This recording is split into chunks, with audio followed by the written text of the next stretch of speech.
From Pacifica, this is Democracy Now!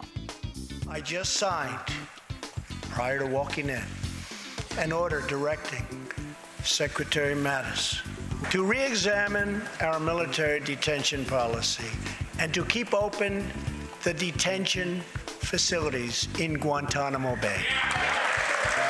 In his first State of the Union address, President Trump threatens to start sending more prisoners to Guantanamo and to keep the military prison open indefinitely. This comes as Trump repeatedly links immigration with terrorism. In recent weeks, 2 terrorist attacks in New York were made possible by the visa lottery and chain migration. In the age of terrorism, these programs present risks we can just no longer afford. And while 2017 was the second warmest year on record, Trump never mentioned climate change or global warming. We have ended the war on American energy, and we have ended the war on beautiful, clean coal. Today, we'll hear excerpts from the State of the Union and get response from Marumora Villalpando, a leading undocumented immigrants' rights activist who attended the State of the Union as she fears she faces deportation. We'll also hear from Ilhan Omar, a former refugee who has become the first Somali-American Muslim legislator in the United States, plus Bill McKibben of 350.org and Katrina vanden Heuvel, publisher of The Nation. We'll also speak to Daniel Denver on how deporting people made Central America's gangs like MS-13 and how more deportations won't help. All that and more coming up.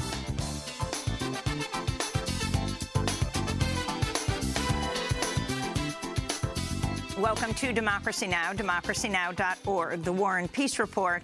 I'm Amy Goodman. President Trump read his first State of the Union address on Tuesday night, in which he called on Congress to pass an immigration overhaul and repeatedly tried to conflate immigrants, including Dreamers, with terrorists and gang members. Among Trump's guests to the State of the Union were the parents of a young girl who was killed by members of the MS-13 gang 2 years ago in Long Island, New York. 2 girls. MS-13 is a gang that originated in Los Angeles in the 1980s and has since spread to Central America as a result of the U.S. mass deportation policies. During the lengthy address, Trump also announced he'd signed an executive order keeping the Guantanamo Bay military prison open and escalated his warmongering rhetoric against North Korea, calling the North Korean government depraved, warning it poses a nuclear risk to the United States. Trump also celebrated his massive tax overhaul benefiting corporations and the richest Americans, among them himself and his family. Trump entered the State of the Union with the lowest approval rating of any president in modern U.S. history, entering his second year in office. We'll have more on the State of the Union after headlines. A federal judge in New York City says he will not ignore President Trump's, quote, vicious comments about Latinos as he considers whether to halt the termination of DACA. That's the Deferred Action for Childhood Arrivals program, which gives nearly 800,000 young undocumented people permission to live and work in the United States. President Trump canceled DACA last fall. But on Tuesday, Judge Nicholas Garofis slammed Trump for his vicious, recurring, redundant drumbeat of anti-Latino commentary. This is New York State Attorney General Eric Schneiderman, one of 16 attorneys general who have sued to block the termination of DACA. It's a massive, successful program that they're attempting to shut down. The issue of discriminatory animus came up, anti-Latino sentiment as well. It was a thorough hearing. The judge was very focused on the issues, very well informed, and we look forward to getting a decision. This comes after a San Francisco judge also issued an injunction blocking DACA's cancellation earlier this month. In financial news, the drug giant Pfizer says it's reaping a staggering $11 billion gain as a result of President Trump's tax overhaul, which massively benefited corporations and the richest Americans. President Trump Trump and Republicans claim the tax plan would help the middle class, but a recent Reuters poll shows only 2% of surveyed workers say they've received any benefit from Trump's tax overhaul. Democratic lawmakers expressed outrage after the Trump administration announced it would not impose new sanctions against Russia, despite the fact these sanctions were enshrined in a law passed by Congress and signed by President Trump last year amidst concerns about Russia meddling in the 2016 election. Instead, the State Department released a list of prominent Russian political leaders and oligarchs. The oligarchs list is an exact copy of Russians listed on the Forbes magazine 2017 billionaires list. This is New Hampshire Democratic Senator Jeanne Shaheen. Well, the Trump administration has had 6 months to configure a sanctions regime. Sanctions based on a vote, as you heard from Senator Brown, 517 to 5 in Congress. And what did they come up with? They gave us this list. This is the unclassified list. As Senator Cardin said, the oligarchs that are part of this list are taken from Forbes magazine. This comes as the CIA Director Mike Pompeo recently met with top Russian officials, including the head of Russian intelligence. The Federal Emergency Management Agency, known as FEMA, is ending shipments of food and water to Puerto Rico today, 4 months after Hurricane Maria devastated the island.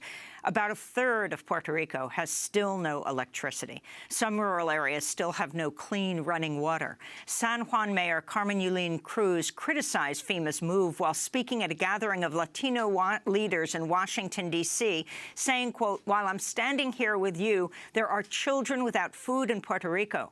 We need the help, and it's not help. We have paid for it," Mayor Cruz said. She attended the State of the Union address with New York Senator Gillibrand. In Honduras, a delegation of faith leaders from the United States is denouncing the United States' support for Honduran President Juan Orlando Hernández, who's been inaugurated for a second term despite allegations of widespread voting fraud in the November 26 election. This is Reverend Kathleen McTeague of the Unitarian Universalist Service Committee speaking outside the U.S. Embassy in Tegucigalpa Monday.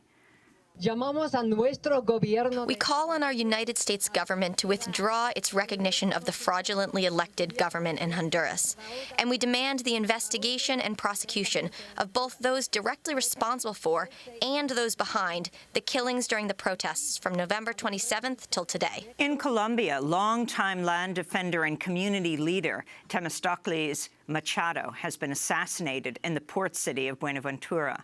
Known to the community as Temis, he helped lead the massive 3-week-long civic strike in the Afro-Colombian city this past summer, which is protesting widespread violence in the region and a lack of basic services such as clean water.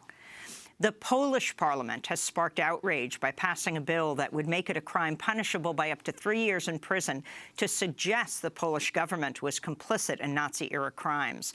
Opponents say the bill seeks to rewrite and erase the history of Poland's anti-Jewish pogroms leading up to World War II and the collaboration between the Polish state and Nazi Germany after the Nazis occupied Poland in 1939. In Turkey, more than 300 people have been arrested for posting messages online criticizing the Turkish military offensive against the Syrian city of Afrin, a majority Kurdish city controlled by a U.S.-backed militia. The Turkish government says those arrested include journalists, politicians, and activists. The government is accusing them of spreading terrorist propaganda by speaking out against the deadly military offensive. In Egypt, a coalition of opposition parties and pro-democracy groups are calling for a boycott of Egypt's upcoming presidential elections.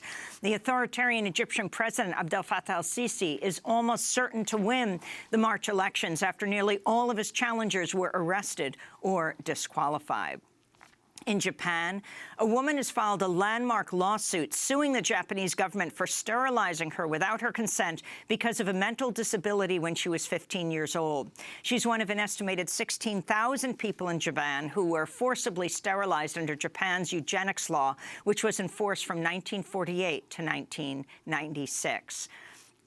In France, Oxford professor and renowned Islamic scholar Tariq Ramadan has been detained in Paris after he was accused by 2 women of rape and sexual assault last year. Ramadan has denied the accusations. And Gene Sharp, a lifelong advocate of nonviolent resistance, has died at the age of 90.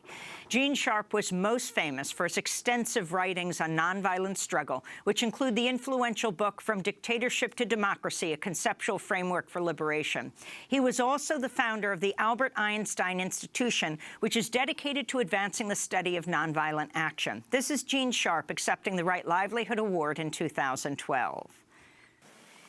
Nonviolent struggle or nonviolent action includes three categories of methods, specific means of acting. One, the methods of nonviolent protest that are symbolic activities, such as marching down the street or displaying certain colors. But this technique, if it had only that, wouldn't be worth much. It also includes the much more powerful methods of non-cooperation, such as social boycotts, economic boycotts, labor strikes, political boycotts, civil disobedience, and thirdly, the methods of nonviolent intervention and disruption, such as sit-ins, fasts, and the creation of new institutions. Gene Sharp died Sunday at the age of 90 at his home in Boston. And those are some of the headlines. This is Democracy Now!, democracynow.org, The War and Peace Report. I'm Amy Goodman. President Trump delivered his first State of the Union Tuesday, claiming this is, quote, our new American moment. He focused heavily on immigration, renewing his call for a border wall while linking immigration to terrorism. In recent weeks, 2 terrorist attacks in New York were made possible by the visa lottery and chain migration. In the age of terrorism, these programs present risks we can just no longer afford. It's time to reform these outdated immigration rules and finally bring our immigration system into the 21st century. President Trump never mentioned the words climate change or global warming, but he did acknowledge the recent deadly hurricanes and wildfires that devastated parts of the country. To everyone still recovering in Texas, Florida, Louisiana, Puerto Rico, and the Virgin Islands, everywhere, we are with you, we love you, and we always will pull through together, always. That was President Trump's only reference to Puerto Rico, where today FEMA's ending shipments of food and water, even though about a third of the island still has no electricity over 4 months after Hurricane Maria struck. On the foreign policy front, Trump threatened North Korea again, suggested he'll start sending more prisoners to the U.S. military prison at Guantanamo in Cuba, where no new prisoner has been sent in almost a decade. I just signed, prior to walking in, an order directing Secretary Mattis, who is doing a great job. Thank you.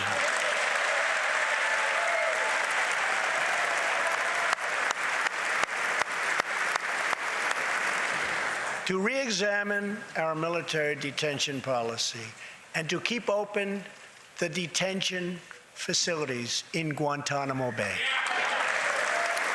Asking Congress to ensure that in the fight against ISIS and al-Qaeda, we continue to have all necessary power to detain terrorists wherever we chase them down, wherever we find them. And in many cases, for them, it will now be Guantanamo Bay. The prison population at Guantanamo is currently 41, down from a high of 684 in 2003. President Trump also used the State of the Union to issue a veiled threat to federal workers. So tonight I call on Congress to empower every cabinet secretary with the authority to reward good workers and to remove federal employees who undermine the public trust or fail the American people. Well, today we spend the hour looking at what President Trump said and didn't say during his State of the Union. We begin with Katrina vanden Heuvel, editor and publisher of The Nation, America's oldest weekly magazine. Overall, your response to what you saw last night? You know, last July, Amy, at a rally in Youngstown, President Trump said, one speech isn't going to make me presidential. It takes a lot more than that. We heard platitudes and promises. We heard warmongering. We heard a lot about scams. I think, let me step back. You just were talking about Guantanamo. I think one of the ugliest moments was when the president cheered on his move to move the capital of the embassy to Jerusalem, along with reopening Gitmo for business. And you had a Republican Party. Let's not forget Trump is the head of a Republican Party, a radically extreme Republican Party cheering on defiance of international law and human rights. And I think that was a telltale moment, because that is what this administration is about on the foreign policy front. He is a false populist. He ran as an ethno-reactionary populist, but a populist. And last night was littered with broken promises, even as he promised more. I'm not going to hold my breath for lower drug prices, which he spoke of. I'm not going to hold my breath for more treatment of an opioid crisis, which, as you probably know, in 2016 there were more opiate overdoses than combat deaths in Vietnam. And he has scammed the American people with a tax cut I know you've talked a lot about on this program, which was essentially a handout to the very rich and the big corporations and to his own family. And last night he tried to boast that this was a tax cut for the American people. It is looting our future, what this tax cut does. It fails to invest in a future, which, if the Democrats were wise, they would put out a bold, bold plan in the next few days about what they would do specifically on these issues of jobs, of infrastructure, not a privatized infrastructure plan, of real health care, Medicare for all, of tuition-free higher ed, and get real specific about what they are going to do for working people in this country. And working people, by the way, of all colors, because there's too often pitting class versus identity, when in fact the working class is brown, black, yellow, white. When you talk about pitting, there was direct references to immigrants taking poor Americans' jobs. But I want to go to that issue in a moment. But first to the foreign policy front, where President Trump said he would beef up the U.S. nuclear arsenal, dismissing global efforts to ban nuclear weapons. As part of our defense, we must modernize and rebuild our nuclear arsenal, hopefully never having to use it, but making it so strong and so powerful that it will deter any acts of aggression by any other nation or anyone else.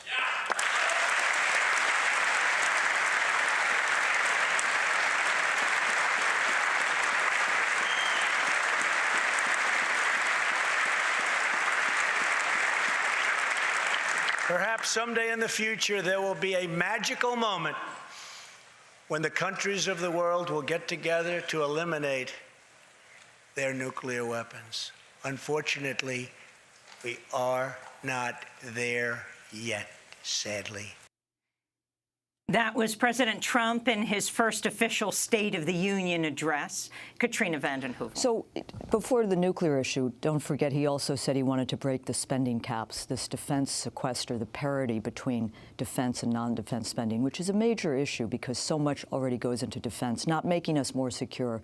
Our Pentagon budget is at a historic high, rife with waste and abuse. We do not need more. With the modernization of nukes, I think it makes us less secure, and it is a continuation, sadly, of President Obama's plan to modernize the nuclear arsenal. He was going to throw $1 trillion, I think, over 3 decades.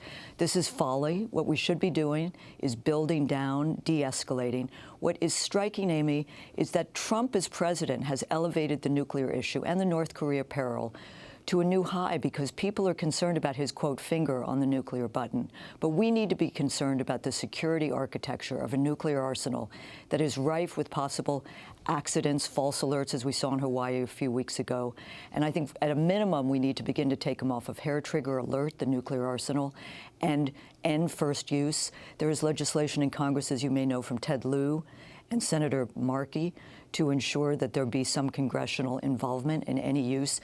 But President Trump probably doesn't know someone, I don't know how he feels about him, I know how you do, you know, Henry Kissinger, General Shalikashvili, Senator Nunn, former Senator Nunn, former Clinton Defense Secretary William Perry have all come out for the abolition of nuclear weapons, as have the majority of countries in the world through the General Assembly at the United Nations last year, putting through a treaty, 151 nations, I believe, to seek the build down and end of nuclear weapons. That is true security, not a president who talks and rattles his thumbs and his fingers and his Twitter feed against the leader of North Korea, nor is a president who tries to decertify the Iran agreement, which is in our security interest, and if it's broken, will lead to more nuclear proliferation and less security.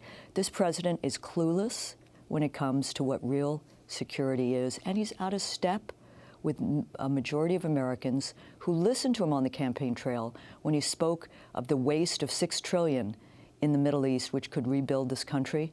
Do you know, Amy, that counties where they've had lost so many sons and daughters to endless war voted for Trump because they believed he might end endless war. This country's not anti-war, but it is against endless war and seeks realism and restraint. We're going to break and then come back to this discussion. Katrina vanden Heuvel, our guest, editor and publisher of The Nation, America's oldest weekly magazine, will also be joined by State Representative Ilhan Omar. She is the first Somali-American Muslim legislator in the United States. She was in Washington, D.C. from Minnesota to participate in one of the alternative State of the Union events. We'll also be speaking with a woman who was inside Congress last night, who is a guest of a senator. We'll be speaking with Marumora Villalpando, who herself faces deportation, an undocumented immigrant just yards from President Trump. In addition, we'll be talking to Bill McKibben. The words global warming or climate change, climate chaos were not mentioned by President Trump, though he talked about beautiful coal. And we'll speak with a journalist, Daniel Denver, who's written an article for the Washington Post, among others, saying that U.S. deportation policies were responsible for gangs like MS-13. Stay with us.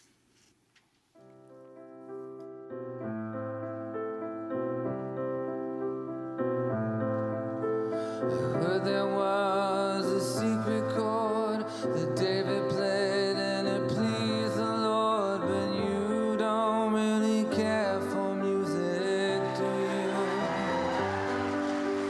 It goes like this: the fourth, the fifth, the minor fall, the major lift, the baffled can compose it. Hallelujah, hallelujah, hallelujah, hallelujah, hallelujah.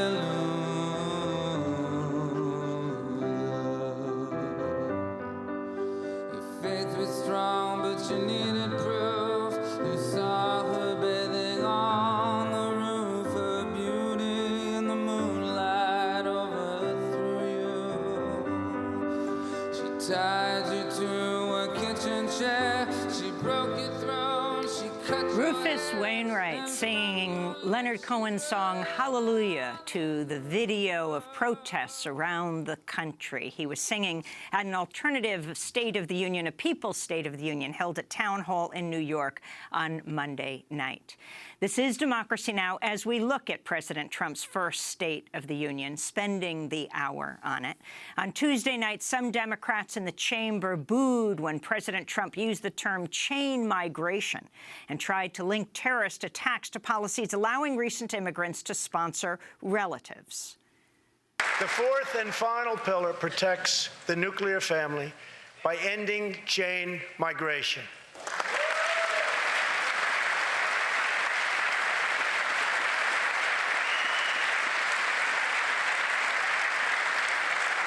Under the current broken system, a single immigrant can bring in virtually unlimited numbers of distant relatives. Under our plan, we focus on the immediate family by limiting sponsorships to spouses and minor children.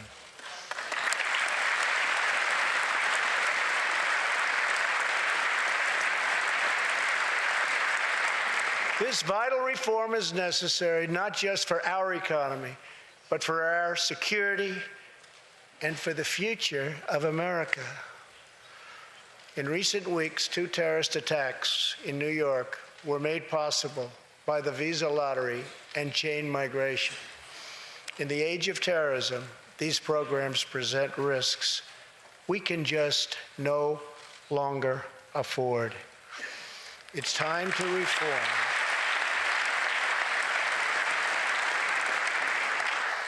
These outdated immigration rules and finally bring our immigration system into the 21st century. That was President Trump at his State of the Union. Joining us now, Minnesota State Representative Ilhan Omar, former refugee Muslim, the highest elected Somali-American public official in the United States. You were in Washington, D.C. from Minnesota to attend one of the alternative State of the Unions, Ilhan Omar. Can you respond to what President Trump said last night? Thank you, Amy, for having me. I was sort of listening to that little bizarre bit about our immigration programs being outdated, and the only thing I could think about was his fascist ideas being outdated.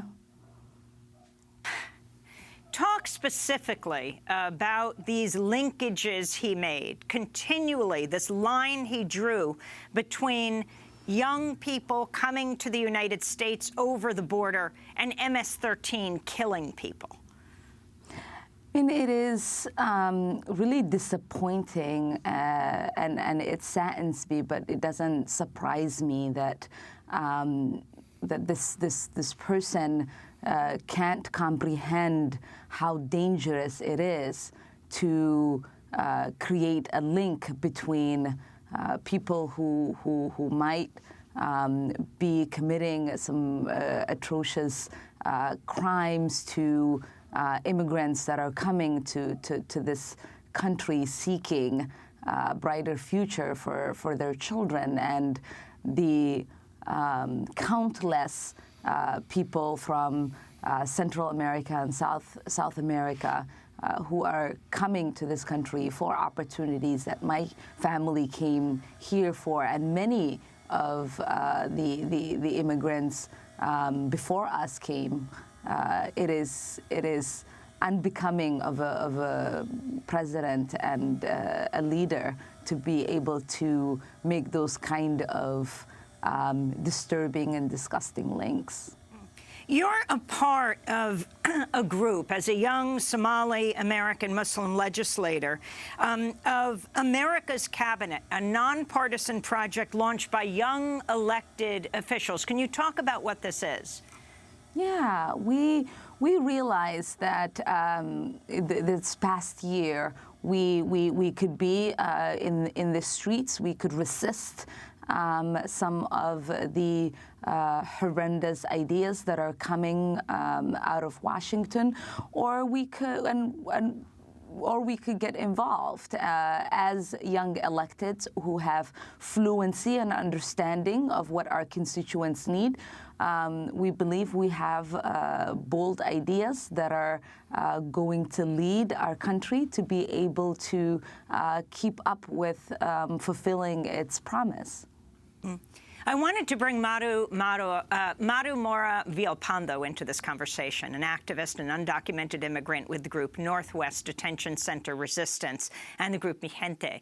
She attended the State of the Union address last night as a guest of Washington Senator Maria Cantwell. Maru, welcome back to Democracy Now! Talk about what the atmosphere was like inside Congress as President Trump spoke, and the significance of your being there. Quite awful for me to sit next to a lot of people that were cheering him up. At some point, I was able to see him clap for himself. I decided to sit down throughout the entire speech. I did not clap at all. I did get a glimpse of other couple of people also sitting down. When we saw each other, like a young man at the same row that I was, but at the end of the row, we just raised our left fist to each other, trying to endure the whole entire speech that it felt really, really long. People stared at me when I didn't get up. Again, I saw a couple of people here and there not standing up either. And I think the most important thing for me, it was that Trump's police, Immigration Customs Enforcement, came to my house last month via certified mail, starting a deportation process against me. And when Senator Canwell's office called me and invited me to join, I felt that it was my opportunity to show Trump himself that we are not going to get intimidated. We are going to continue working.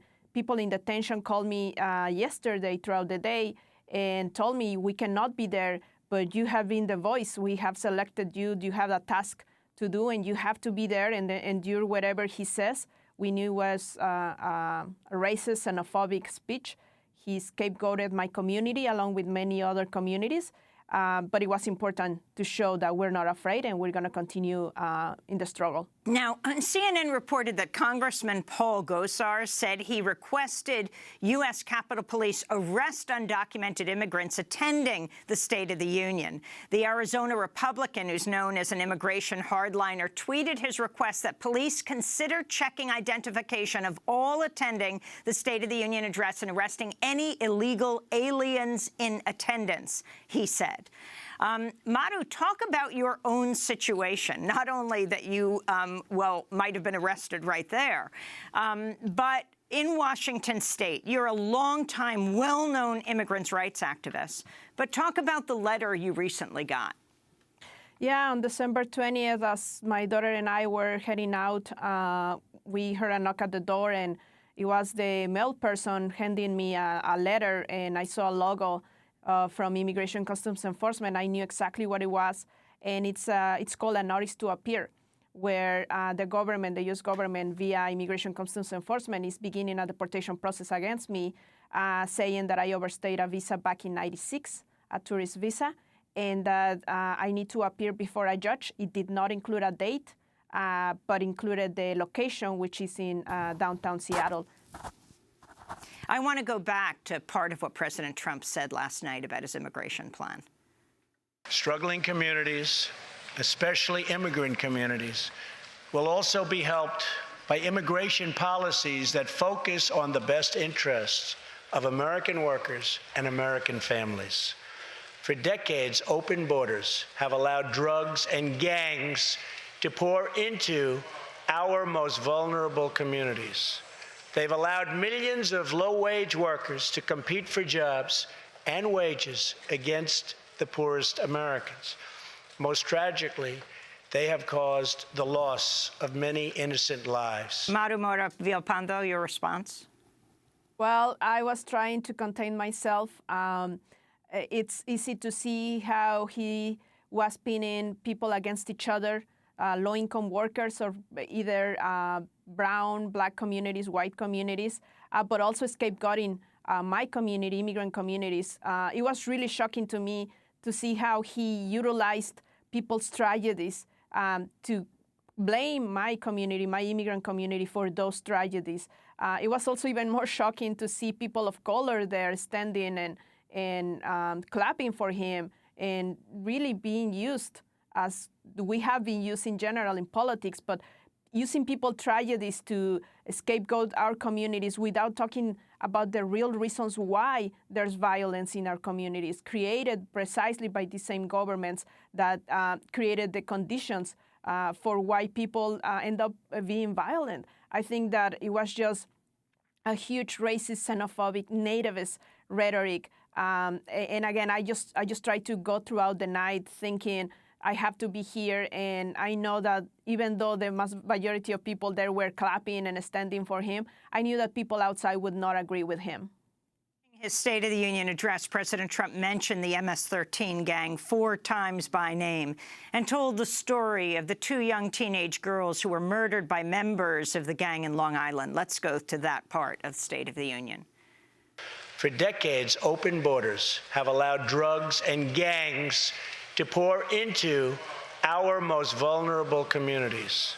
They've allowed millions of low-wage workers to compete for jobs and wages against the poorest Americans.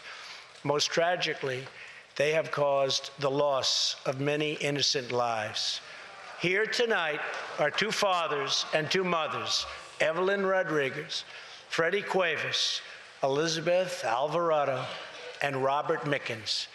Their two teenage daughters, Kayla Cuevas and Nisa Mickens, were close friends on Long Island.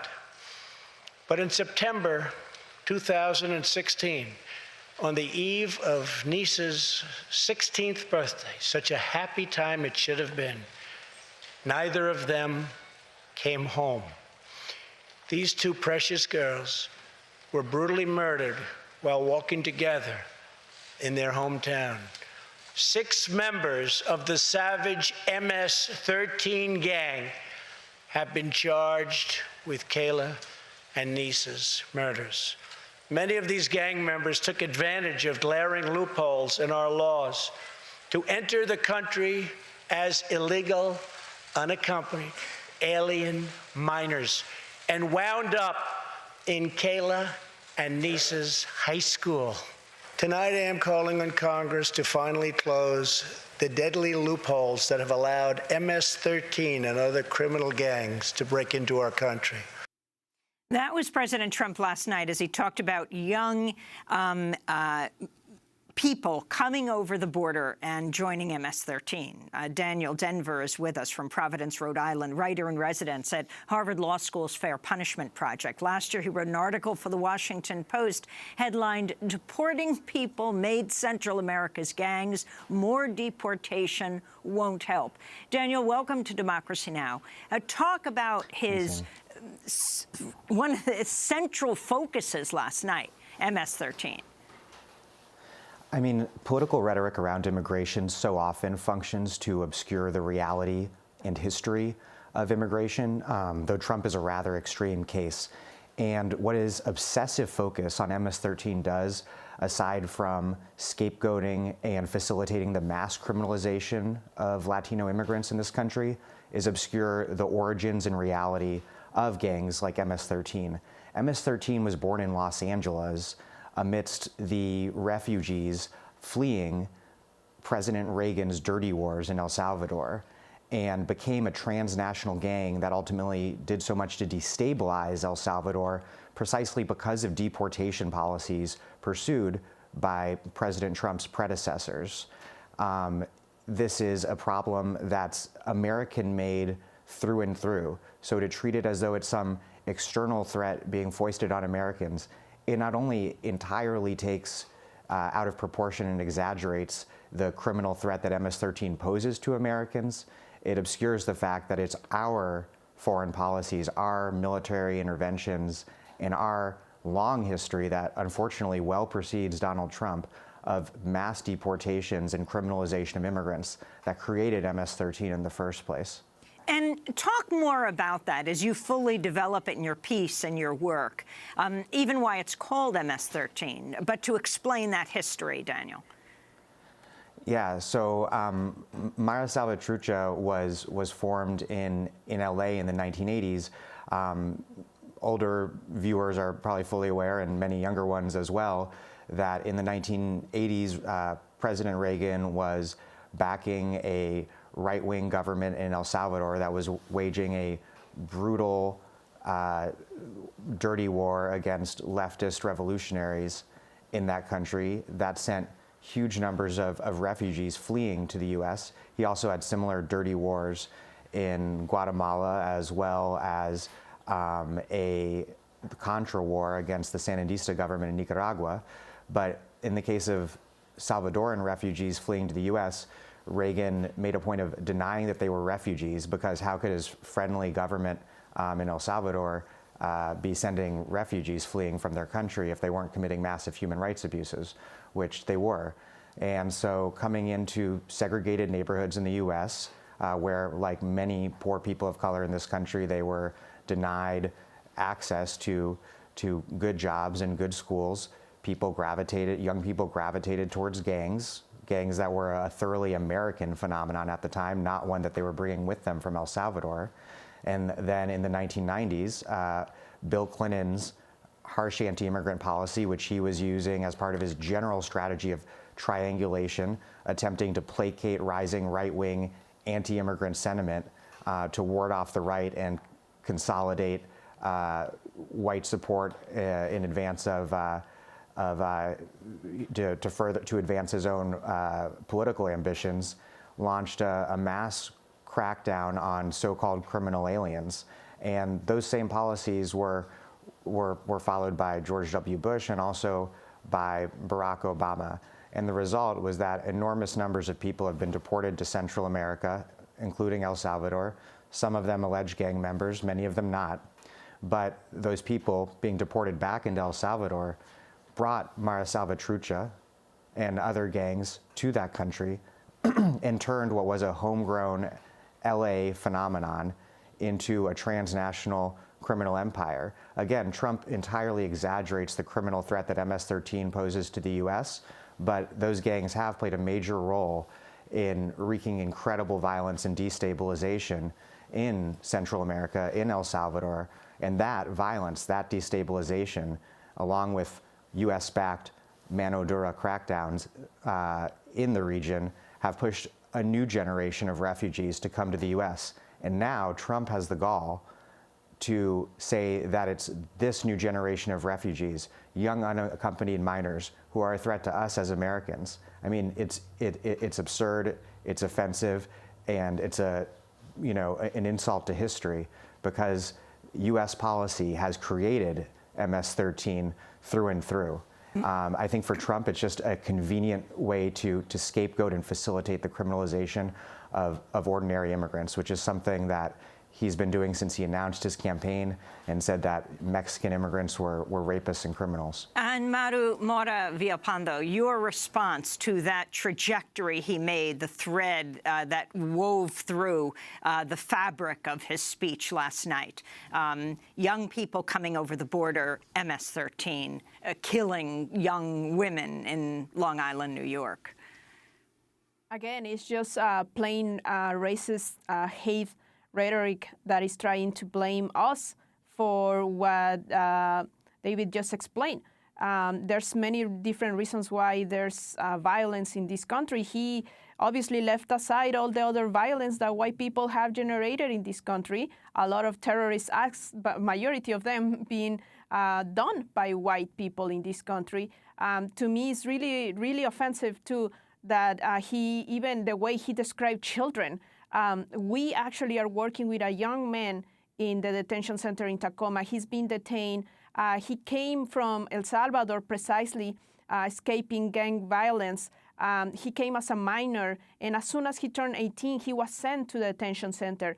He already won his case, and the government, the U.S. government, decided to appeal his winning in court, in immigration court, and they still kept him in detention. He's still detained, along with another young man that we're working with, Manuel Abrego, that won his case, also from El Salvador, under the Convention Against Torture. The U.S. government appealed his case. He won back in November. He's still detained right now in the detention center. So this is just another way of keeping us in detention, making sure that our bodies, our brown and black bodies, are being used for profiteering, for, in this case, Geo Group to make more money, and for ICE to claim that they're supposedly creating a safe environment for us when what they're doing is continuing destroying our communities. As you talk about violence, I wanted to turn back to Ilhan Omar, Minnesota state representative, the only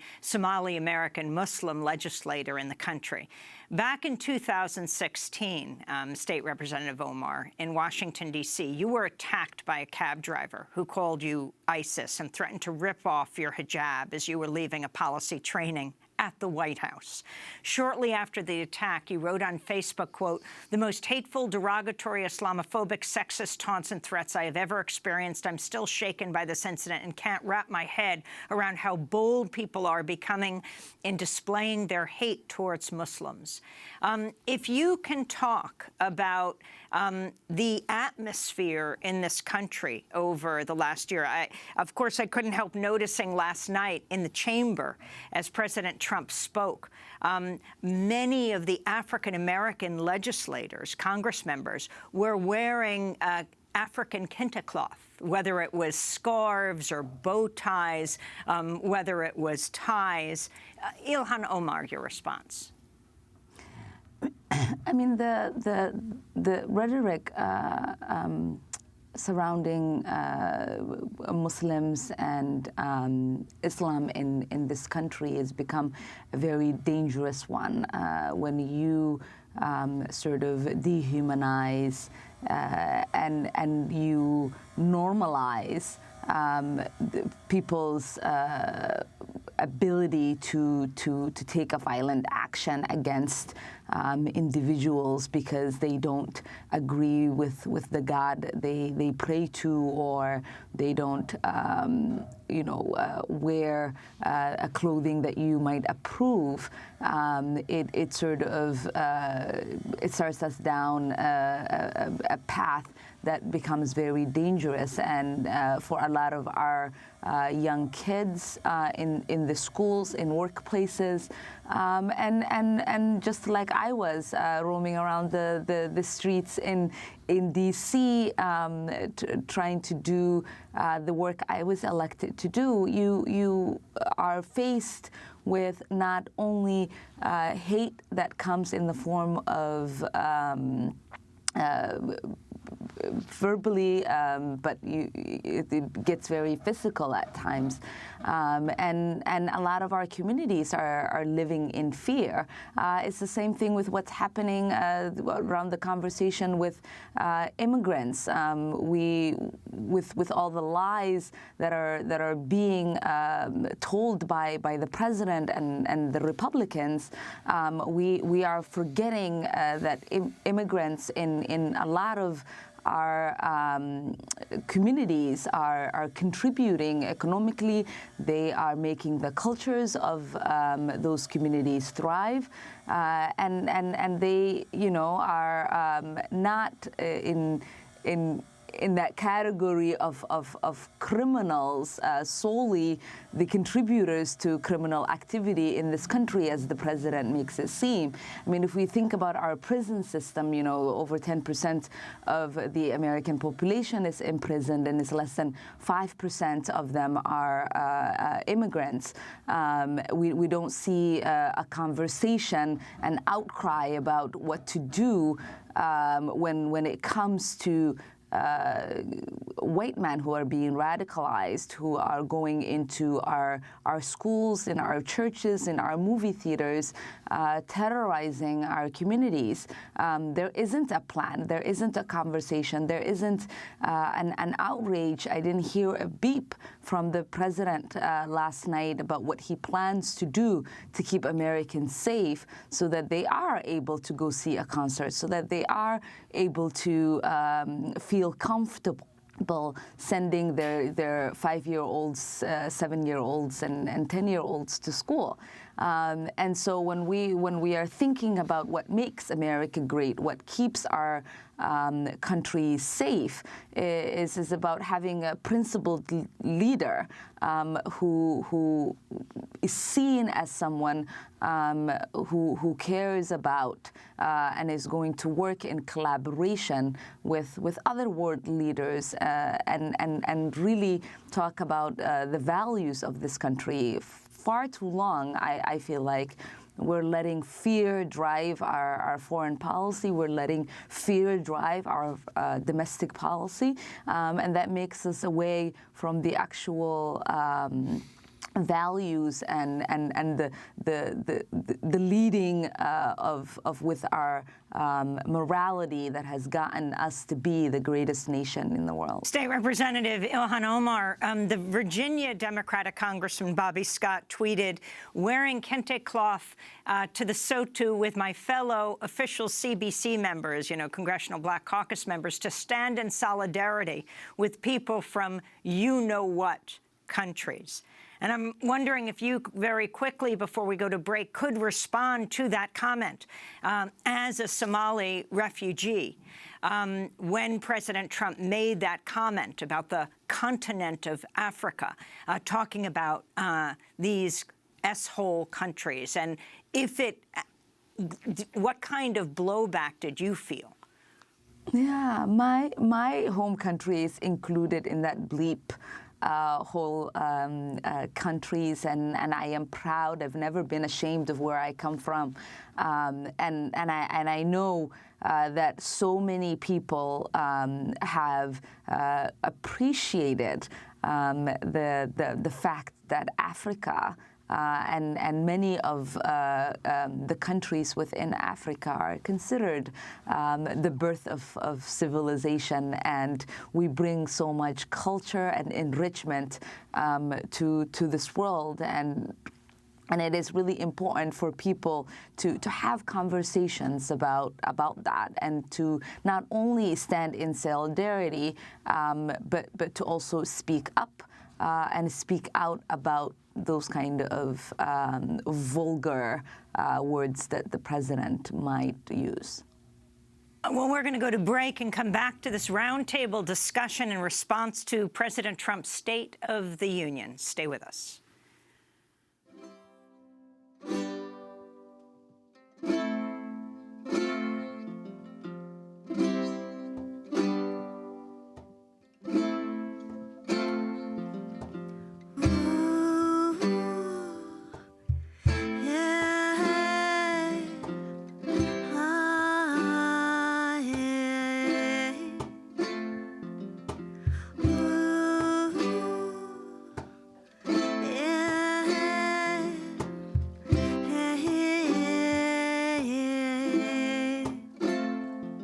Señor presidente, le vengo a avisar, no tengo papeles para trabajar. Presidente, pregunto por qué matan al moreno con piel de café.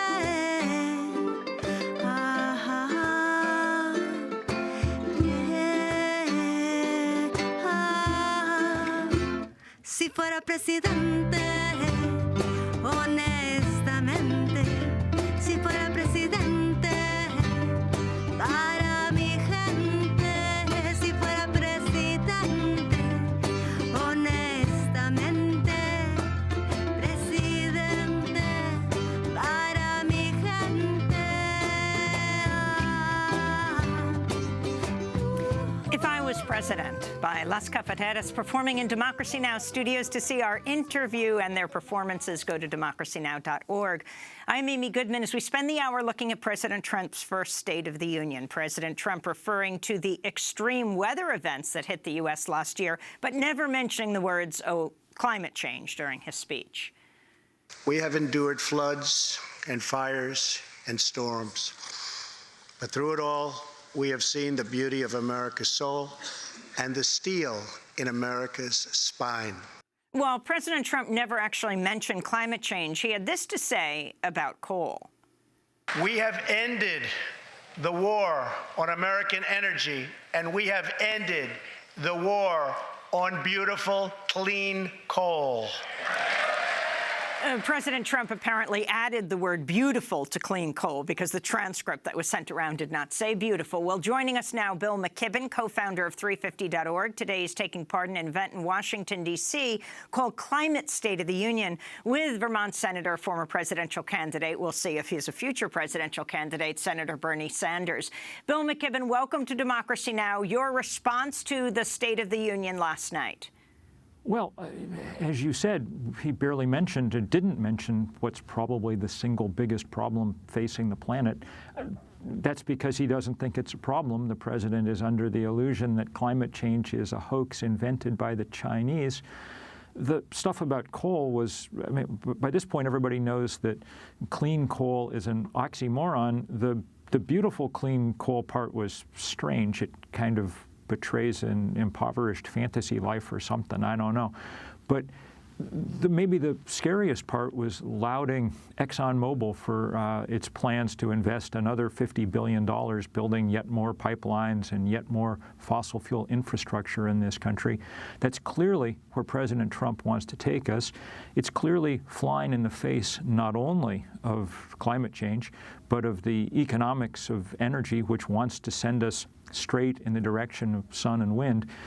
This was a very, very backward-looking speech, not only on immigration, which was horrible to hear, but also on these questions about the future of our economy and our energy life. Well, talking about the future, you were just here in New York a few weeks ago with Naomi Klein, standing next to New York City Mayor Bill de Blasio. Can you talk about the significance of what happened? Yeah, and actually this is the kind of important pivot here. I mean, when we do this big event tonight, this live stream that we're calling Fossil Free Fast, one of the things we'll be pointing out is we can't make the future we need in Washington right now. There's no hope of getting good legislation through Congress anytime soon, so we have to go elsewhere, to cities and states. New York City was a huge step along that path when earlier this month it announced that it was divesting $200 billion in pension funds from the fossil fuel industry, and that it was going to sue the 5 biggest oil companies for the damage that they've done to that city and every place else on the planet.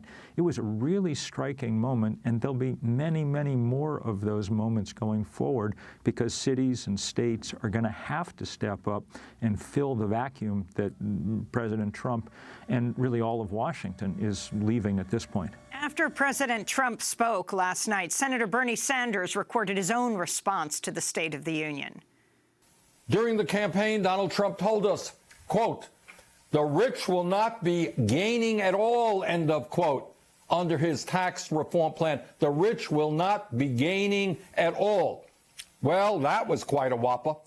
As president, the tax reform legislation Trump signed into law a few weeks ago provides 83% of the benefits to the top 1%, drives up the deficit by $1.7 trillion, and raises taxes on 92 million middle-class families by the end of the decade. That was Senator Sanders. The official Democratic response was Congressmember Joe Kennedy III.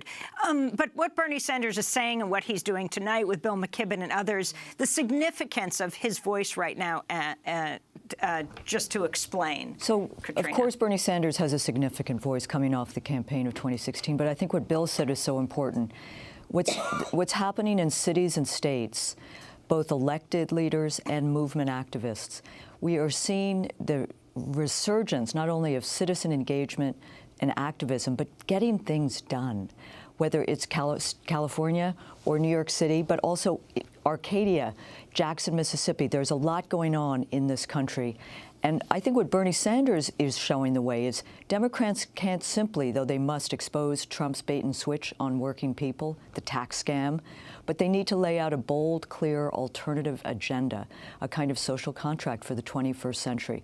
Trump last night had the chutzpah to talk about a 21st century immigration plan. As Bill said so well, what we heard last night was retro, was ugly nostalgia for a country that isn't going to come back through coal. And tell a kid with asthma about beautiful, clean coal. What we need are new pathways forward, humane, serious, and working with citizens and working with activists. So I think there's a real possibility. The bad news is Trump is president. The good news is, as Bernie Sanders said the other day, we've seen a revitalization of democracy and citizen activism. And people running for office, Amy, for the first time in years, people who never thought of it, want to change and take control of this country. And again. Bill McKibben, in 2 seconds we have left, the event that's happening tonight, if people can't go directly, you're doing it online? It'll be live in Washington and then online. And I'll say, when Bernie gets up to speak, I'll be thinking in the back of my head, it wouldn't have taken too many twists of fate for him to have been giving the State of the Union address last night. We should keep in mind that he's the most popular politician in America. So there's a lot to build on here, on climate, on immigration, on everything else. I want to thank you all for being with us. 350.org's Bill McKibben, The Nation magazine's Katrina vanden Heuvel, Maru Mora Villalpando, who was in Congress last night, Minnesota State Representative Ilhan Omar, and journalist Daniel Denver. Thanks so much for joining us. We have a job opening, full-time news fellow. Submit your application. I'm Amy Goodman. Thanks for joining us.